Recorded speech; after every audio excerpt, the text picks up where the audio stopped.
kawalan XY coordinate. Sekarang ni macam mana kita nak establish satu nilai ketinggian on surface lah. Okay, so macam biasa, objektif saya nak awak understand the knowledge in leveling for establishing vertical control. Selalunya kita guna untuk apa? So kita akan cover in this lecture. And then ada juga kita nak define what is leveling and vertical control, and then kita nak stated the main purpose kenapa kita kena tahu leveling ni dan juga calculation dia, dan sepatutnya kita carry out fieldwork lah, tapi sebabkan oleh pandemik kita tak boleh nak buat. Awak pun tak dapat datang ATM kan? So kita tak dapatlah nak buat fieldwork untuk traverse dan juga leveling. So sekejap.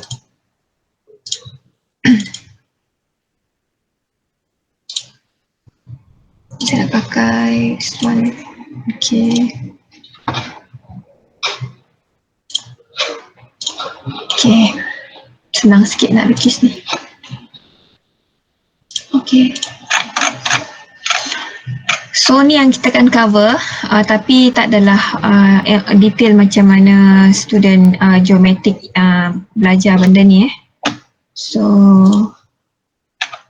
apa itu introduction to leveling and then height determination, macam mana kita nak determine height on land kita, and then the height datum untuk reference kita starting point. Macam kalau traverse dipakai apa untuk dia start dia punya traverse survey. So untuk leveling pun kita ada juga reference mark kita yang kita nak start so dipanggil sebagai height datum. So definition of lines ni bila kita nak buat pengukuran tu gravity duduk mana dan line of sight dia. So benchmark and temporary benchmark, leveling instrument and principle of leveling, dan error yang dalam leveling ni ada. Sebab saya kata in previous kita punya lecture chapter 1, error ni kita tak boleh eliminate terus, tapi kita boleh minimize the error dengan cara beberapa lah yang saya dah cover dalam topik chapter 1. Dan pengukuran ni akan sentiasa ada error, tak kisahlah kita nak buat horizontal ataupun kita nak buat vertical punya survey. So and then practice macam mana nak buat leveling ni. So ni baru vertical control surveying first, okay, dan kita ada lagi another yang kedua, vertical control yang kedua, tapi kita akan cover next after midterm break lah.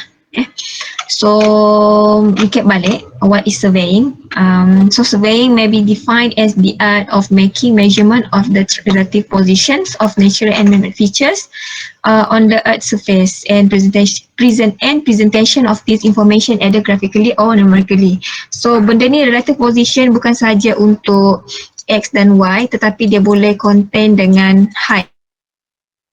Kita boleh represent kalau if you have the height punya data, and then you can show ataupun view awak punya data tu dalam 3 dimensional punya ni.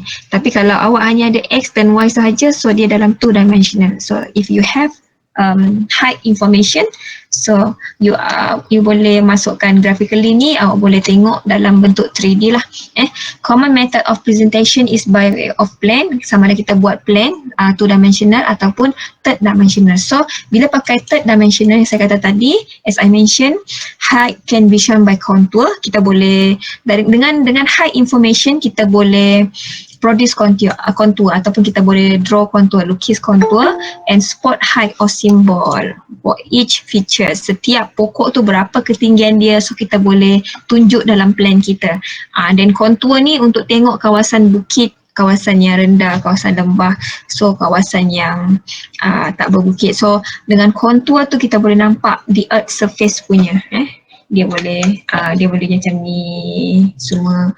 And then mungkin ada pokok ni kat bawah sini, pokok ni mungkin kat sini tinggi dia lain, tak sama dengan ketinggian kat bawah ni, so dia berbeza. So untuk bezakan dia dalam map, so we need to have the height punya information or height value. So what is leveling? Okay, apa purpose, kenapa kita perlu ada measure, kenapa kita perlu carry out leveling punya survey. So kita boleh tengok different in height between two or more points can be determined.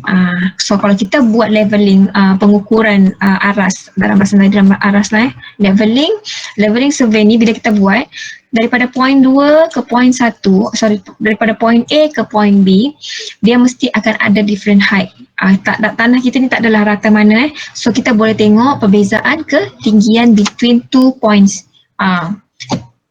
We can know the difference between 2 points ni lah, height ni. So macam mana nak tahu? So kita kena buat leveling survey. Di mana ni adalah alat dia and then ni adalah staff. So dia cerap kat sini dan dia cerap dekat sini, then they will get the value. Kita panggil sebagai dekat pengukuran ni kita A dan ketinggian kat B. So untuk dapatkan different height dia, so kita boleh tolakkan ketinggian yang B dengan A ni. So kita akan dapat beza tinggi. So beza tinggi di antara A kena ke B ni, dia ada condong sikit lah, dia ada steep, dia ada slope sikit lah. So kita boleh kira lah. So to provide heights or contours on map or plans, kita nak provide contour ni. Kalau kita nak provide height ni dalam kita punya plan, kita punya plan ni kalau nampak kat sini contoh plan ya, ini contour. So kita nak produce contour ni, so we need to have the height value lah, and then kita boleh letak kat sini ketinggiannya berapa. So complete lah kita punya plan tu. Plan ada je plan yang kosong macam cadastral punya plan yang macam awak punya selalu nak kira keluasan tanah berapa untuk dinilai. Selalunya kita tak perlukan height, dia lebih kepada keluasan. Keluasan hanya X dan Y sahaja. Tapi kalau come to the outward punya ni, macam kita nak tahu volume tanah, so kita perlu ada kontur untuk tahu berapa nilai ni untuk berapa volume tanah yang perlu dikorek untuk dinilaikan. Okay. So kenapa 8 je dia punya ni? Tak apa, nanti saya tengok balik ni. So to provide data for producing cross-section plans in engineering works and for the calculation of volume. Tadi saya kata dia, kalau kita ada height ni, kita boleh buat cross-section. For example, setiap jalan, ini jalan awak bila jalan tu, dia nak lebarkan jalan ni ke sini. Dia nak lebarkan jalan. Contoh, ni ada parit apa semua. So dia nak lebarkan jalan. So dia kena tahu bentuk muka bumi setiap jalan ni. So macam mana nak tahu bentuk muka bumi jalan ni? So dia kena ukur leveling daripada sini setiap berapa 5 meter ni, kena tengok berapa, macam mana bentuk dia. Cross section ni keratan rentas. Cross section ni keratan rentas, setiap line ni dia ada bentuk dia macam mana, ketinggian. So maksudnya dia macam ni bentuk dia. Ketinggian dia mungkin lebih kurang 20 meter daripada aras. Kita ikut pada aras purata laut for example. So kita boleh tahu berapa banyak kita nak korek tanah ni untuk kita jadikan longkang kat tepi ni. So kita kena tahulah kedalaman dia berapa nak korek, takut nanti sama je banjir juga jadi so flood problem. So kita nak ni kita kena tahu berapa kedalaman yang diperlukan oleh kita punya klien lah, macam JKR Jabatan Kerja Raya. So kita buat pengukuran ni based on pada klien punya requirements, berapa yang dia perlukan kedalaman. So kita kena ukur. Height ni bukan saja boleh tahu dia punya height kat depan atas tu, tapi kita boleh tahu, kita korek tanah tu kita boleh tahu kedalaman.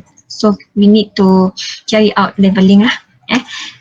So to provide level or steepness of ground surface for the purpose of setting up in construction works. Okay, selalunya kita nak tanam. Selalu construction works ni selalu kita macam nak tanam cerucuk lah ataupun piling. Tiang-tiang bangunan tu So kalau nak tanam, so we have to know the deep atau kedalaman berapa dalam nak korek. So kalau boleh mungkin dekat sini tak boleh lah, kat sini dia korek dalam 2 meter, sini 3 meter, tak sama. So dia kena tengok, dia nak samakan benda ni, dia kena tengok berapa. Mungkin sini kawasan dia tinggi sikit, so mungkin kena korek dalam sikit. So dia kena dapat satu level yang rata lah, dia kena levelkan. Kita panggil, kalau orang geometrik panggil ratakan is level it.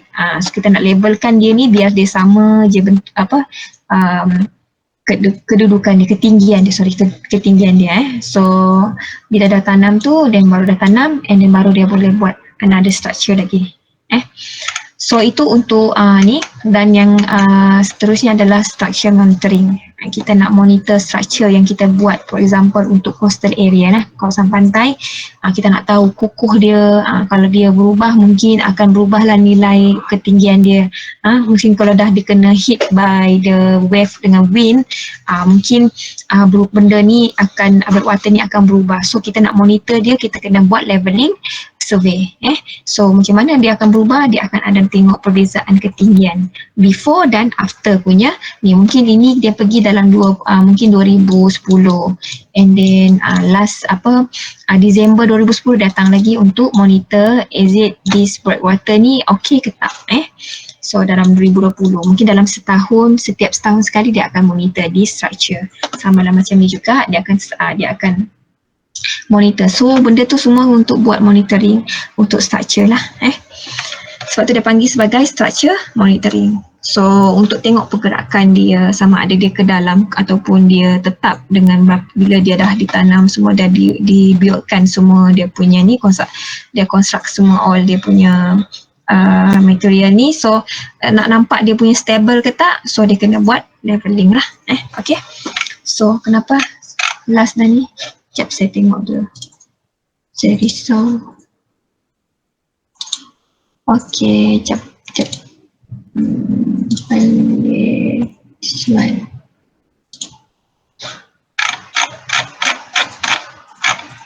Okay. So height determination at land ni, macam mana kita nak tentukan ketinggian di atas tanah ni? Kita boleh menggunakan beberapa method measurement. Salah satunya adalah direct measurement of height. Sama ada kita menggunakan barometer ataupun altimeter, kita kena attach on the airborne ni, and then airborne tu akan bergerak dan dia akan ambil ketinggian based on pada pressure lah. And then kita boleh pakai laser. Laser semua ni teknologi, ini mahal lah. Laser GPS ni taklah semahal macam laser ni. Ini laser yang GPS ni global positioning system yang saya kata dalam kita ada beberapa method of surveying, macam GPS global positioning punya survey kita boleh pakai sebab kita boleh dapat directly the X, Y and height punya coordinate. So GPS pun kita boleh pakai untuk tentukan ketinggian di atas muka bumi kita ni. Okay, so barometer ni based on pada pressure. So what is barometer ni? Is an instrument used to measure atmospheric pressure. Dia ada calculation lah. Dia bukan directly terus dapat height, tetapi dia kena dia kena tengok pada tekanan dululah, atmospheric punya pressure, and then saya tak perlu nak terangkan secara detail macam mana benda tu buat untuk mengukur dia punya height ni, tetapi based on pada this one dia menggunakan ni dan dia boleh dapatkan barometric heighting ni daripada atmospheric pressure ni is recorded. Dia record the atmospheric pressure sebab dia terbang airborne ni terbang, so pressure dia akan berbeza di antara setiap lapisan tu, and then lapisan bumi, then so is recorded and converted to equivalent height. Menggunakan this formula dia boleh convert kepada barometric heighting. Kat sini dia tahu ketinggian, tapi dia akan ada beza lah compare dengan yang on the ground menggunakan GPS ataupun laser. Dia takkan sama macam mana as barometer to get the height ni. So barometer ni nilai dia tak adalah se-accurate macam GPS dan juga laser. Okay, next adalah menggunakan laser leveling. Kita hanya letakkan, dia ada kaki 3 juga. Dia macam lebih kepada dia touch on the ground. So mana-mana method yang touch on the ground ni dia lagi accurate compare to yang terbang macam airborne. Satellite tu tak berapa accurate lah sebab dia tak touch on the ground. Tapi once you touch ground, awak set up the tripod ni, and then awak put the laser ni, awak terus boleh shoot dekat sini, just tak perlu pakai prism macam mana yang total station tu kan. Just pick point dan awak akan dapat the height punya value. Dia akan adalah rumus menggunakan this one, dan dia boleh dapat nilai ketinggian untuk piramid ni. For example, piramid kan tinggi kan. Okay, so itu untuk laser. Kalau untuk GPS, dia based on pada ellipsoid dengan geode. So ni adalah model yang digunakan, model matematik model yang digunakan untuk mengira ketinggian menggunakan global positioning system. So dia menggunakan model ellipsoid sebab dia menganggapkan ellipsoid ni adalah bentuk bumi berbentuk ellipsoid, bujur and then dekat bumi ni pula dia ada gravity, so dia mengambil kira gravity baru dia boleh menentukan ketinggian di muka bumi ni. So dia ada local datum. Ini tak payahlah saya nak terlalu straight to point, terlalu detail nak bincang dengan awak. Tapi yang kita tahu, kita ada menggunakan gravity dia. Local datum ni macam reference yang digunakan untuk menentukan ketinggian nak tolak. Kalau ada error nak tolak nak tolak atau tambah. So menggunakan this one, macam mana nak kira ketinggian menggunakan GPS. Kalau kita pakai GPS, kita akan dapat nilai ketinggian ellipsoidal height, dipanggil sebagai ellipsoidal height. Ellipsoidal height pada muka bumi ni tinggi. So untuk dapatkan ketinggian yang betul-betul based on pada aras purata laut, mean sea level, so kita kena buat calculation sikit lah, simple calculation, di mana N ni kita anggap sebagai gravity. Sebab tadi saya kata tadi geode ni adalah kita tentukan our earth punya gravity bumi kita lah.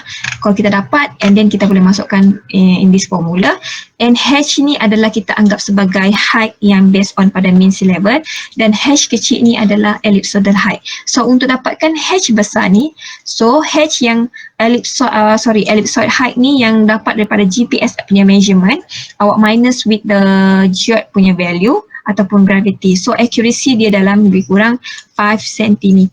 So kira 5 cm tu sikit lah compare to meter level. Kalau altimeter dia punya accuracy dalam lebih kurang 100 cm ataupun meter level ataupun guna satellite. So dia tak accurate. Tapi kalau pakai GPS ni, kita menggunakan beberapa method yang on the ground ni, so kita akan dapat accurate height lah.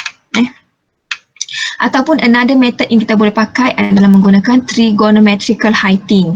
Kita menggunakan total station, kita pakai total station, and then kita letak ada satu panggil ni dia punya target punya instrument, then dia akan baca, dia akan bagi nilai mungkin dalam 2.3 meter ke kan. So dia menggunakan this rumus, this formula untuk dia kira ketinggian dekat kedudukan point B. Tapi dengan syarat you need to have the value untuk point A. Either you assume ataupun awak memang dah ada nilai daripada previous punya work. Kalau for example di sini adalah bentuknya ada orang buat kerja sebelum ni, so kita pakai nilai dia starting dengan nilai A ni, so kita boleh masukkan dalam this formula. Awak boleh pakai this formula ataupun nak pakai ni nak cari beza tinggi, ataupun awak pakai terus directly dapat nilai ketinggian. So ketinggian A ni awak kena tambah dengan height of instrument. So kalau ini leceh sikit lah, banyak sangat nak kena buat. Height of instrument pun kena record. Height instrument recorded perlu masuk dalam this formula, plus dengan S. S adalah slope distance. So tambah dengan slope distance, darab dengan sin vertical angle. Okay, vertical angle tolak dengan R. R adalah ni bacaan start ni. Mungkin dapat 2.3 something. So masukkan dalam this formula, and then you will get the height untuk point B. Okay, so ini adalah rumus yang digunakan apabila kita menggunakan total station punya instrument. So kita panggil sebagai trigonometrical heighting punya kaedah. Ataupun kita boleh pakai differential leveling, kita menggunakan satu alat aras, leveling instrument, dan dua staff. Staff ni yang macam ni lah, letak dan kita baca nilai dia. Okay, kita ada dua staff, dia kena ada bacaan backside, pandangan belakang, and then foresight untuk pandangan hadapan. So dia kena ada equipment ataupun dia kena ada carry out survey juga. Kita kena jalankan fieldwork, kita ada fieldwork, and then method untuk pakai beza height, and then calculation, kena ada calculation untuk kira final punya height. Okay, so ni tadi ada beberapa method yang digunakan untuk kita determine kita punya height surface. Okay, so before kita start our fieldwork on leveling, kita kena ada reference mark ataupun dipanggil sebagai the height datum. The height datum ni sangat penting sebagai reference surface to which the heights of all points in a survey or on a site are referred. Kita kena refer lah.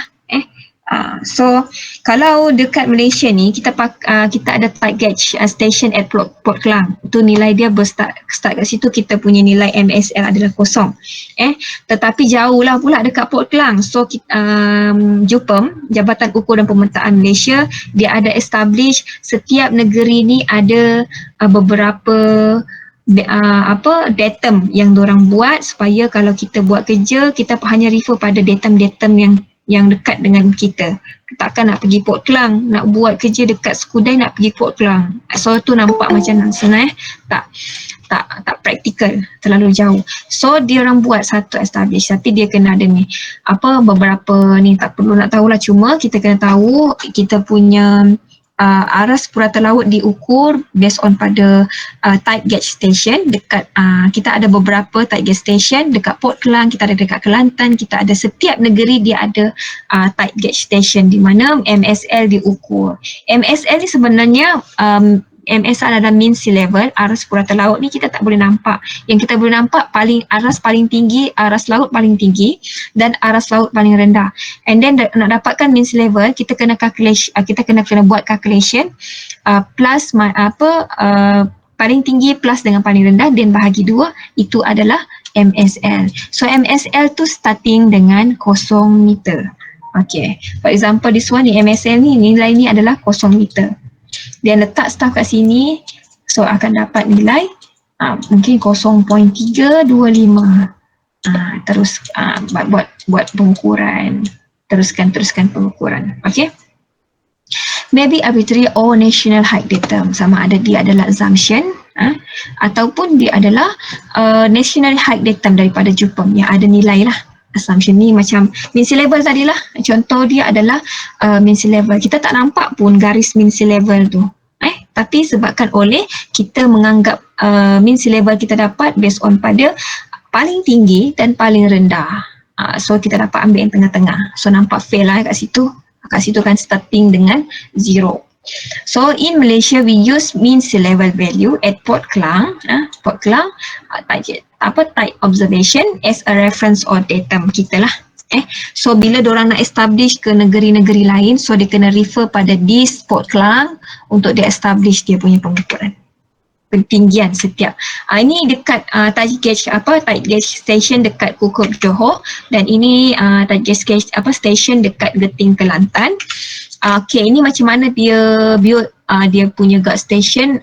Ni pandangan pandangan macam mana dia buat tight station lah. So macam mana dia ni, so kita ini adalah bacaan dia letak plot ni, dan bacaan dia letak kat sini. Measuring tab ni dia akan measure paling tinggi air aras paling tinggi dan aras laut paling rendah. Okay, then dia starting kat sini, dia dapat nilai ni, then dia baru ukur lah kat sini. Mungkin mean sea level dia kat sini. Lepas dia dah dapat paling tinggi paling rendah, mungkin MSL dia kat sini. MSL kita tak nampak, sebab tu kita kata sebagai arbitrary assumption.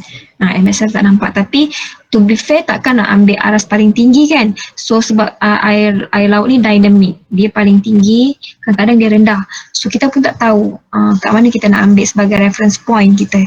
So nak dapatkan reference point dia adalah yang tadi saya kata tadilah, kita puratakan ketinggian aras laut daripada paling tinggi tambah dengan paling rendah bahagi dengan 2, you will get the mean sea level lah. Secara paling simpelnya nak faham macam itulah, macam mana dia dapat mean sea level. So definition of line ni saya tak nak terlalu sentuh sangat, tapi definition of line ni dekat kita, bila kita membuat leveling ni pakai menggunakan by using the leveling punya instrument, dia ada horizontal line sama macam total station, cuma dia tak boleh lah mendongak tinggi atas, up and down. Dia tak boleh mendongak up and down atas dan bawah. dia hanya terus horizontal. Line of sight, apa yang nampak? Okay, optic line of the instrument telescope that use a sighting considered as a horizontal line. Dia boleh consider sebagai line of sight. Sama ada kalau dia ada error, mungkin dia akan nampak bawah sikit. Dia tak ada terlalu horizontal.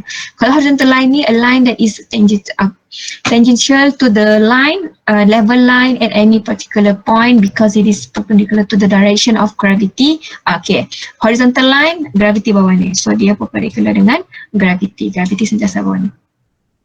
And then mean sea level ni an arbitrary level surface where heights are referred to, di mana kita merefer ketinggian height kita boleh anggap sebagai also known as a datum lah. So kalau level line ni a line that is at a constant height relative to mean sea level, and because it follows the mean surface of the earth, it must be curved line. Maksudnya dia tak adalah straight, dia akan jadi macam curve jugalah, curve. Mean sea level ni dia punya based on pada aras purata laut dan paling tinggi dan paling rendah. Okay.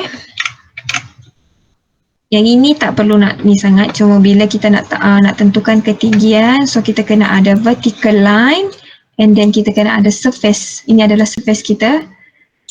So kita menganggapkan dia kena horizontal line ni yang kita menggunakan kita menggunakan instrumen gravity, dan dia kena perpendicular. So ini tak payah faham sangat macam mana dia ni, tapi ini lebih kepada konsep macam mana kita mengukur kita punya ketinggian menggunakan instrumen tu.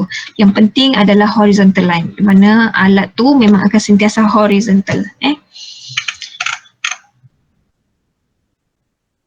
Dia kata tadi vertical line ni a line yang sentiasa follow the gravity, and then surface a curved surface that at every point is perpendicular to.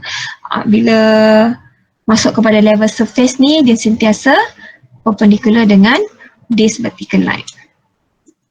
Okay, so horizontal line ni ini adalah yang dua ni adalah based on pada instrumen. So dia susah nak dibayangkan, tapi bila kita buat alat tu sentiasa horizontal, dia tak akan boleh up and down. Okay.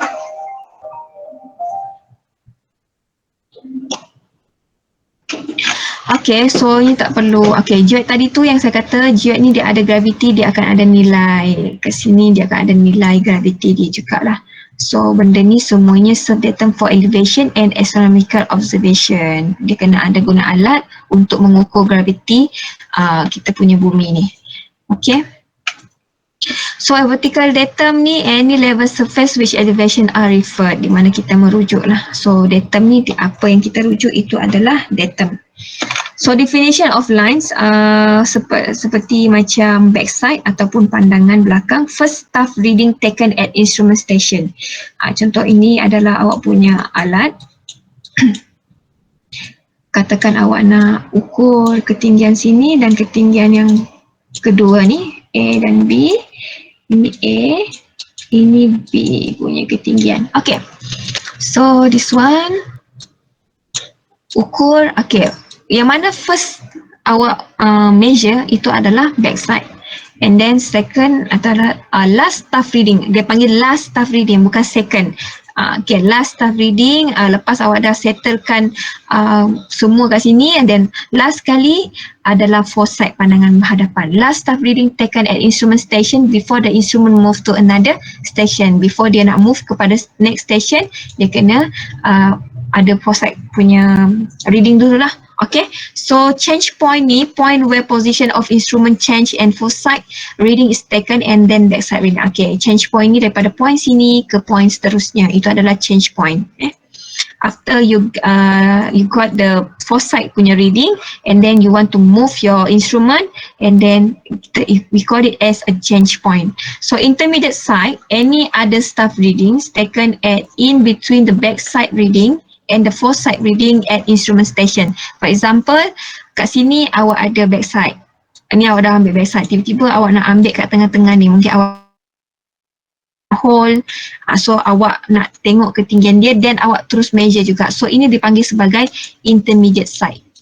Pandangan antara, perantara. Ni pandangan belakang, hadapan dan perantara. So before awak pergi ke foresight ni, before awak pergi ke foresight punya reading, awak kena settlekan backside dengan intermediate side first, and then you can read for sight punya reading. So lepas tu benchmark adalah reference point with non-height. Ini kita starting dengan point ni, sepatutnya dia kena ada nilai benchmark ataupun datum lah. Dia kena ada nilai ni. Okay. So temporary benchmark, point used as temporary reference. Okay, for example ini adalah benchmark yang di establish by the JUPEM.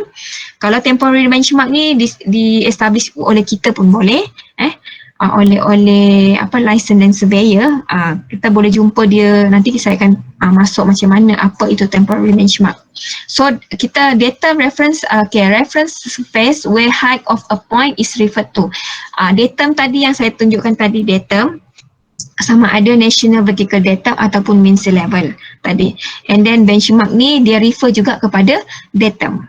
Before kita nak buat benchmark, so kita kena refer pada first datum.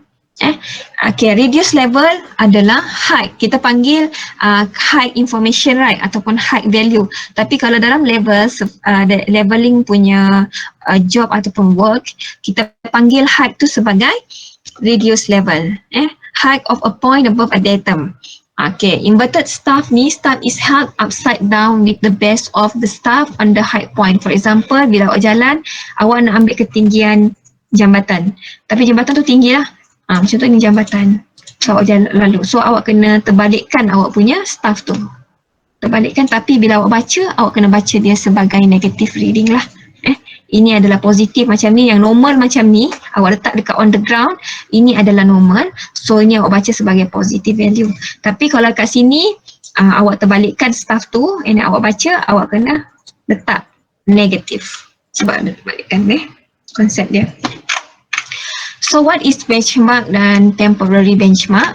Kalau benchmark ni fixed height landmark. Kalau awak nampak kat tepi jalan, ini adalah benchmark yang ada nilai ketinggian dia.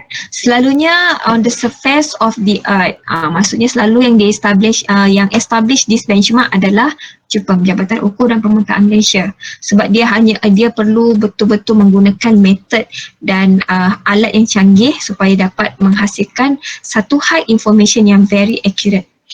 Okay, so temporary benchmark, less permanent, nature, anybody can do. Okay, siapa-siapa pun boleh buat benda ni. Ada orang macam orang buat kerja kat sini, dia buat terus, dia tulis terus dia punya nilai ketinggian, nilai ketinggian untuk temporary benchmark ni, TBM ni 3.357. Senanglah orang yang kalau nak buat kerja kawasan yang sama, tiba-tiba dia jumpa, dia boleh pakai this value. Ada juga buat macam ni je. Tapi kita boleh je pakai dia punya ni. Cuma kalau dapat lagi bagus, kalau dapat dia punya nilai ni, mungkin ada ni S14A, mungkin kita boleh rujuk dekat pejabat tanah ataupun JUPEM. Mana tahu diorang ada simpan, ataupun mungkin dekat yang berkaitan, mungkin JPS yang pernah buat kerja kat situ, JKR. So kita boleh refer. Kalau tak ada, so kita ni lah, kita kena tarik daripada, kita kena buat pengukuran tu starting dekat benchmark jugalah, and then baru kita dapatkan this value. Kalau macam ni senang lah dapat terus nilai dia. So you get the value and then you can proceed for your job lah. Okay, so itu untuk temporary benchmark dengan benchmark. So dalam kita punya leveling ni, kita ada instrumen dia. Sama macam Traverse, kita ada total station untuk kita dan prism. So untuk leveling ni kita ada alat ukur, alat aras, kita panggil sebagai alat aras, dan juga kita ada staff. Staff ni bukan orang staff ni panggil staff ni lah yang panjang yang tinggi. So ini tilting level ni dia dah masuk museum lah, kita dah tak pakai. Orang lama-lama sighting telescope is mounted that it can be raised or lowered through a limited. So benda ni dah ni, so ini level-level apa orang kata jenama-jenama yang dah lama lah, WET NK2. So kita ada yang biasa digunakan, yang tengah practice by the licensed land surveyor. Orang pakai yang automatic level ni lah.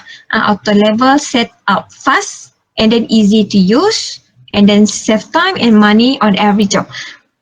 Senang kita nak set up semua, dia tak ada terlalu, nama je automatic level, tetapi dia tak ada terlalu sensitif untuk disentuh. So dia ada kaki 3 dan dia ada staff jugalah untuk dapatkan reading hadapan dan belakang. Digital level perform leveling work quickly and efficiently where it enhance user benefits with a user interface and value added functions.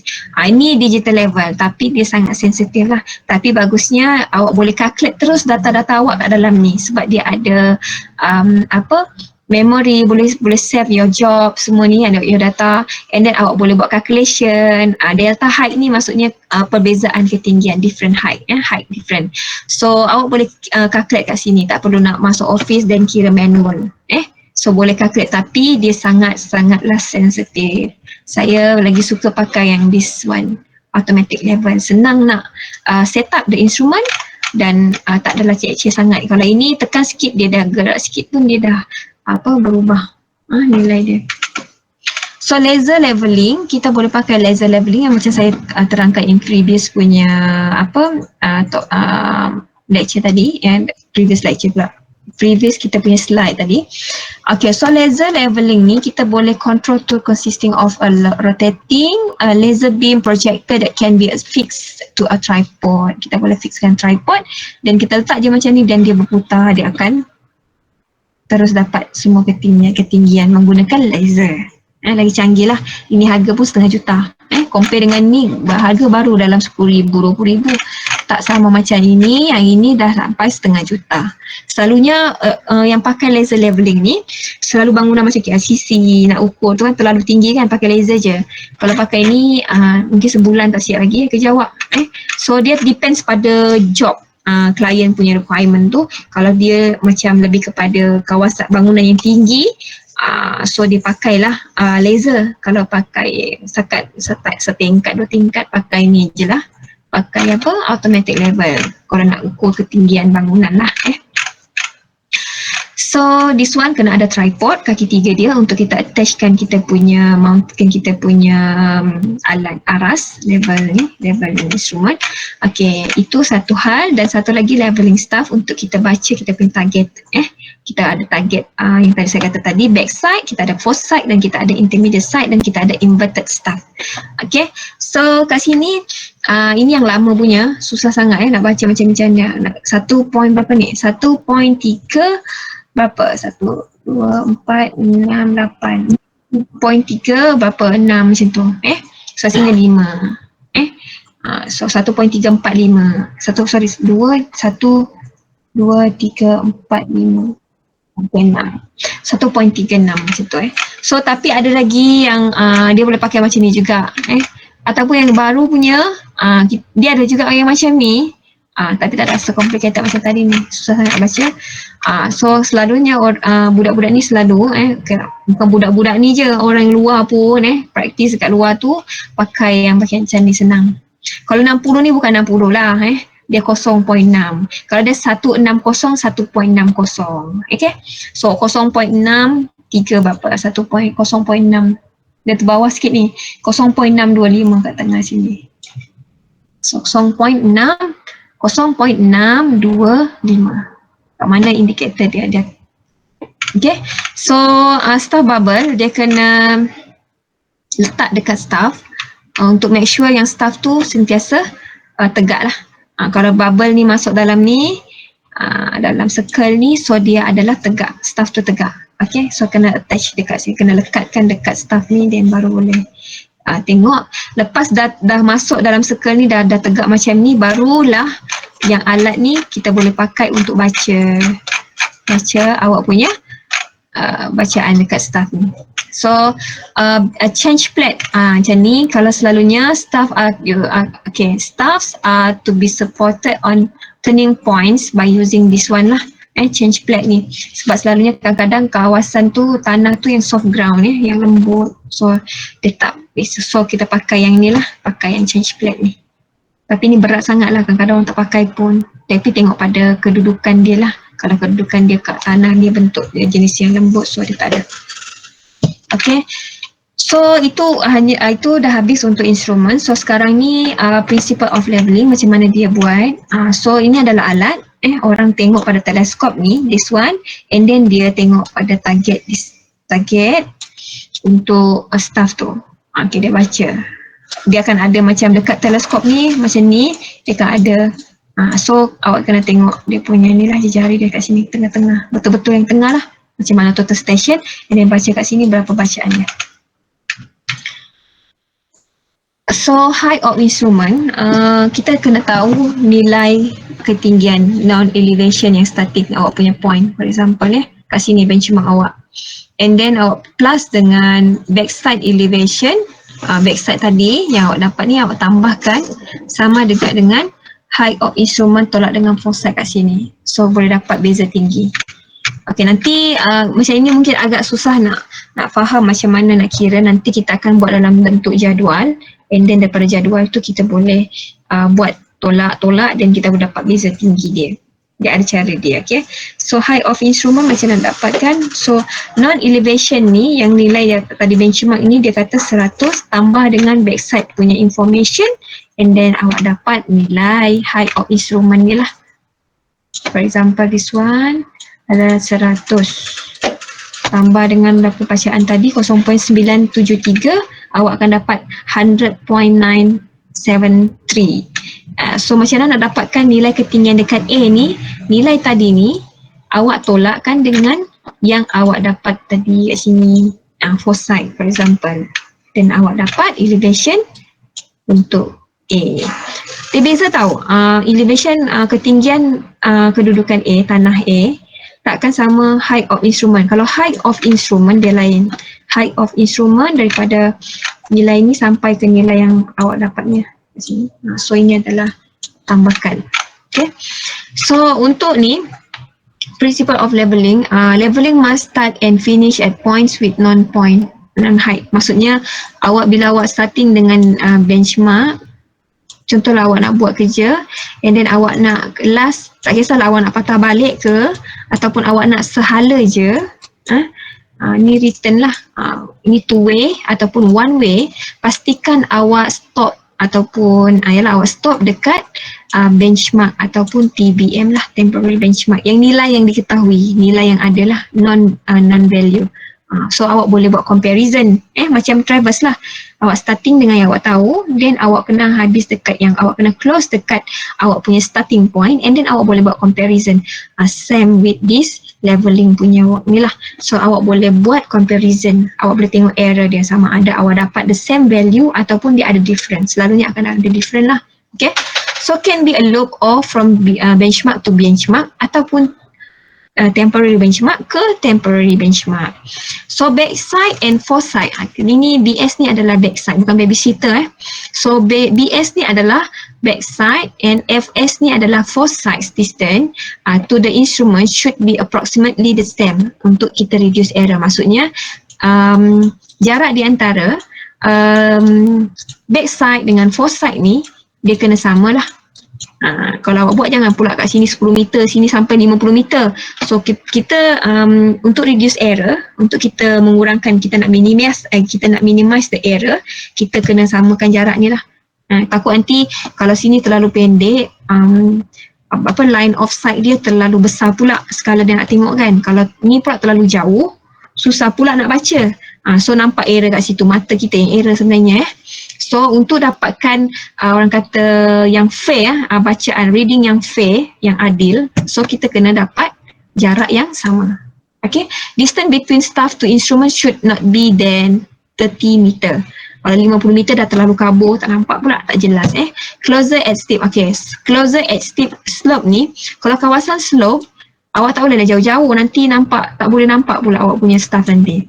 So bila dekat steep slope, kawasan yang cerun, sini alat kan, nanti kalau awak jauh-jauh, nanti kalau awak duduk jauh, point dia, so staff ni akan kena angkat, staff ni boleh tarik ke atas tau. So dia kalau kita nak tarik sampai ke atas terlalu tinggi pula, so bila nak steep slope ni kena dekatkan sikit bila buat pengukuran tu, mungkin sini so dia pendek sikit lah, dia nak buka dia punya staff tu. So never read below 0.5 meter. Kalau terlalu dekat sangat pula tak nampak pula kan. So contohlah kalau alat ni duduk sini, alat ni pula kawasan dia, kedudukan dia rendah kat sini, dan staff pula kat sini. Janganlah pula pergi jauh-jauh, dekat-dekat sikit lah staff tu. Mungkin dia dapat tak adalah baca sampai bawah 0.5 meter. So dia boleh lah lagi. Okay. Use stable well-defined change points. Pakailah change point yang ni, yang stable. Okay. Change point tu maksudnya kedudukan yang boleh tak adalah terlampau lembut, soft ground cari yang kawasan yang nampak macam keras sikit lah tanah dia.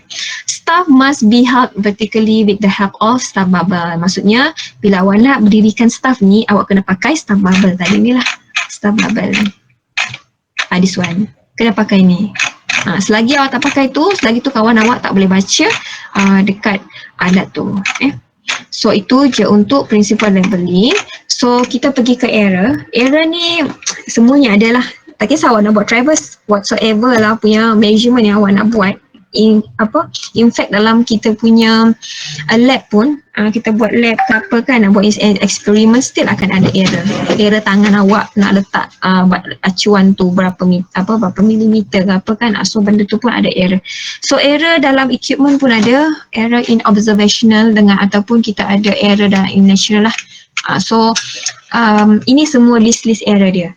So error dia bila awak baca staff ni, sepatutnya correct reading adalah lurus macam ni, tapi in reality because of the error, line of sight dia mungkin ke bawah sini sikit, so dia adalah sikit beza bacaan tu, tergerak-gerak ke awak punya staff tu kan, kawan tu dah penat sangat berdiri lama-lama, so mungkin staff tu yang bergerak-gerak, so tu tak dapat, ataupun alat ni ke tak betul-betul level kan, dia pun kena levelkan juga alat ni, so dia akan ada error.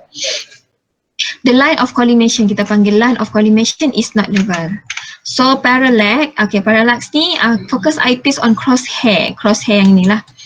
Then focus telescope on staff, maksudnya kena fokus pada ni, kena main dengan fokus dia lah. Kadang-kadang mata yang A ni kawan awak, mungkin mata si Abu ni dia punya fokus dia lain, dia punya degree fokus dia lain, so tukar dengan orang lain pula, so nanti nampak kabur, so nanti tak jelas lah bila nak readkan dia punya staff tu.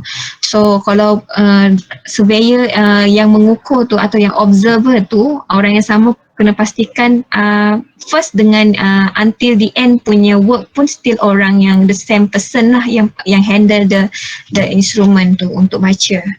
Okay, when focusing any optical instrument, it is important that we eliminate the parallax lah. Macam mana nak eliminate the parallax? Kita kena ni dululah, carry back dulu kita punya alat. Kita kena buat bubble tu kena center semualah.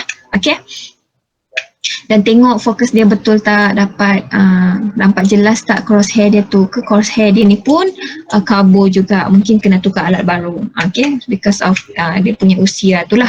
So and then the third adalah staff error, may not be extended properly, dia tak imperfect staff, mungkin staff dah rosak ataupun dia tak berdiri, saya katalah tak pakai staff bubble, agak je dia tinggi, dia tu vertical, dia tegak macam tu, tapi kena pakai staff bubble. Once dia dalam ada bubble dia tu ikut pada bulatan dia ni, so dia dalam within the circle, so maksudnya staff ni adalah vertical, tegak lah. So tripod error must be stable lah. Jangan pergi pijak pula, tendang dengki dengan kawan, pergi tendang alat tu, so benda tu dah lari. Okay, so staff is not held truly vertical, maksudnya dia tak pakai yang saya kata tadi yang inilah, kena betul-betul lah masukkan center macam ni. Unstable equipment, don't touch. Saya kata tadi lah, instrument is not level. Kena levelkan dulu staff tu semua, bukan main berdirikan kaki tiga macam ni tanpa kita buat leveling. Kita kena tak centerkan the bubble, so tak boleh lah. Okay, reading and booking error, mungkin ada calculation yang kena check lah, kena sentiasa check. Mungkin kawan awak kata 2.3, awak pergi tulis 2.2, so pastikan kena observe, kena tengok banyak kali lah dia punya ni. Bila awak dah sekali tengok, then tengok kali kedua, kali ketiga sampai awak rasa puas hati, tapi jangan sampai 10 kali pula so kena tengok betul-betul lah, buat checking. Weather sama ada wind dengan heat lah, dia tak boleh terlalu panas, heat dia tak boleh terlalu panas ataupun terlalu sejuk, nanti dia buat pula tak nampak, tak jelas. So kena hujan, tak boleh lah buat kerja hujan semua tu, pastikan stop bila hujan. earth curvature ni so kena buatlah ni earth curvature ni, ini kita tak boleh elak. So macam mana nak reduce the error, kita kena buat adalah kita kena buat calibration nanti, next saya akan terangkan. So benda-benda ni semua kita boleh elakkan dengan kata-kata tadi, kita dalam 30 meter between foresight dengan juga backside. Kalau terlalu jauh nanti ada error lah. Salah satu error dia earth curvature ni lah. So practice macam mana kita kena buat temporary adjustment. Macam mana, apa itu temporary adjustment? We have to set up and leveling the instrument, and then kita baru kita boleh remove the parallax. And then macam mana permanent adjustment tu, to ensure the line of sight is parallel. Maksudnya nak pastikan line of sight dia ni adalah parallel ataupun horizontal lah with the tangent of the level surface. Maksudnya kat sini dia adalah segi tepat 90 darjah. So ini adalah how to level the instrument. Kita ada 3 skru, kena gerakkan 2 skru yang sama macam ni, and then baru gerakkan satu lagi skru, baru dia boleh level lah dia punya bubble. Dia tak adalah macam nak buat nak kena letak paku kat bawah tu, kecuali yang staff yang kita letakkan point tu, kita kena letak dekat staff lah. Staff ini kalau alat ni tak ada, tak payah nak tengok-tengok atas bawah semua, tak ada. Nak tengok bawah, nak center betul-betul dekat point, tak ada. Yang letak point adalah dekat staff. Yang kita nak tahu ketinggian ni yang dekat staff. Nak tahu ketinggian adalah dekat staff. Alat ni hanya nak baca beza tinggi dia. So macam mana kita nak ni, while we do 2-pack test to check whether the level has collimation error or not, the line of collimation is not truly horizontal, because tadi itulah saya kata tadi, because of the earth curvature, kita kena eliminate the collimation error. To calculate the error of the collimation and later apply to all staff reading, maksudnya lepas kita dapat the error and then kita kena apply to reading tu lah yang awak dapat, backside, foresight semua kena apply to the reading tadi yang collimation error. And then macam mana nak carry out 2-pack test ni, macam mana nak carry out 2-pack test ni, kita ada 2 staff, satu sini satu sini, and then kita baca nilai backside dan foresight.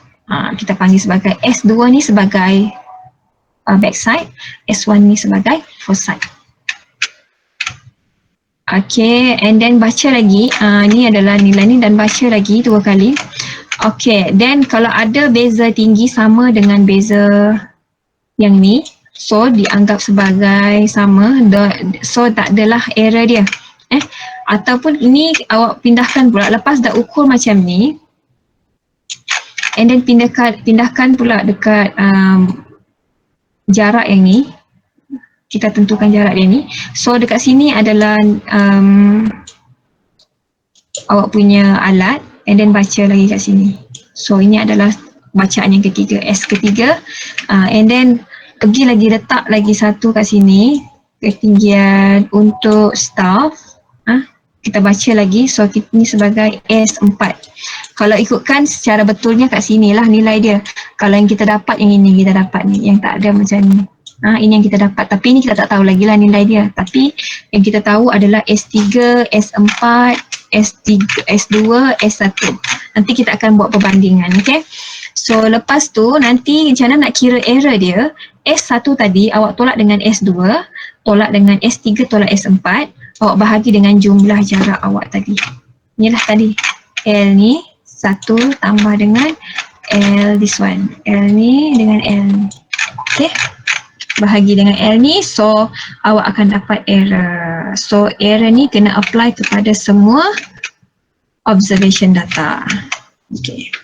So inverted staff, saya kata tadi, awak jalan and then awak jumpa jambatan kat sini, and then awak kena terbalikkan this staff, and then awak baca sebagai negative value. Staff is held upside down with the base of the staff on the height point. Negative, the staff reading still the same but with a negative sign. The staff reading still the same but with a negative sign. Bacaan still sama tapi kena tambah negative sign. Okay, macam mana nak carry out leveling, start from the benchmark or relevant point tadi, obtain the BM value, kita kena ada BM value from the lab. Ini lab ni sebab kalau ikutkan saya bagi taklimat ni, briefing ni kepada before kita buat fieldwork, selalu saya akan buat briefing dulu. So value untuk benchmark ni ada dekat lab makmal kita lah. If not available, just assume any suitable value lah. So after setting up the instrument, perform leveling from the starting point and back to for closing. Maksudnya awak starting, for example, awak starting pada point A ni and awak jalan pergi ke point B, for example, and then awak patah balik ke point A untuk check whether you get the same value or not. So record all the observation value in the booking form, including distance between instrument. Maksudnya between instrument ni pun kena record juga, sebab bila kita nak buat calculation, jumlah jarak ni diambil kira untuk menilai sama ada your observation is acceptable or not, sama ada diterima pakai ataupun tidak. Sebab dia ada macam Traverse jugalah, dia ada first class, dia ada second class. Sama macam leveling, sama ada error dia ni awak dapat beza ni, awak dapat ni sama tak dengan yang dibenarkan, error yang dibenarkan. So including distance between instrument and staff to both foresight and backside. Distance between foresight and FS and BS to instrument should be approximately the same. Saya kata tadi lah, kena sama-sama between 20 meter to 30 meter depending on the trend. Okay, could be shorter, sama ada dia boleh jadi terlalu dia boleh jadi dekat juga lah. Use the step for measurement and record in the form. Maksudnya macam mana nak tahu berapa meter ni antara dua ni, pakai measuring tape. Pastikan sama lah, ataupun pakai kaki je, 1 meter 2 meter, 1 langkah 1 meter. Okay, so direction dia daripada sini ke sini lah, and then daripada sini mungkin patah balik kat sini. Tapi once you get the value dekat TBM1 ni, awak tak perlu patah balik kat sini lah. Awak just boleh stop dekat sini, pakai sahala je, stop dekat sini, and then awak boleh buat comparison value yang awak dapat compare dengan value yang dah sedia ada. Okay, so observe about 10 intermediate site. Sama ada awak nak buat 10 intermediate site, 1, 2, 3, 4, 5, 6. Kalau 6 pergi sahaja, kalau patah balik mungkin dapat 10 approximately lah, 10 intermediate site. Example of suitable point ni adalah culvert, building corner, manhole bridge ataupun road curve. Kalau dapat jumpa benda ni mungkin boleh ambil bacaan dia. Okay, perform the calculation once survey on the field is completed using rise and fall method, and check with line of collimation method. Maksudnya dia ada dua method yang digunakan untuk mengira ketinggian. Okay, obtain correction and final reduce level. Ni yang saya kata tadi, allowable error ni kita boleh kira based on pada this formula. Okay, kalau ikutkan group yang tak dapat achieve that error ni, error less than this value, so dia kena repeat the survey. Kalau ikutkan lah, kalau awak ni tak perlulah buat sebab tak buat. So ini adalah rumus yang digunakan untuk tengok sama ada beza yang awak dapat nanti last lebih tak dengan nilai ni, nilai yang awak kira guna formula ni. Okay, so itu untuk vertical control surveying, first vertical control surveying. So after midterm break, kita akan continue untuk yang second part untuk vertical punya control surveying. So besok will be your first test. Wishing you good luck lah ya. So this one ambil dululah kedatangan ni. Saya ada bagi video dekat e-learning. Ada tengok ke vertical untuk vertical punya ni, untuk leveling survey? Nanti boleh tengok ya dalam tu dekat e-learning.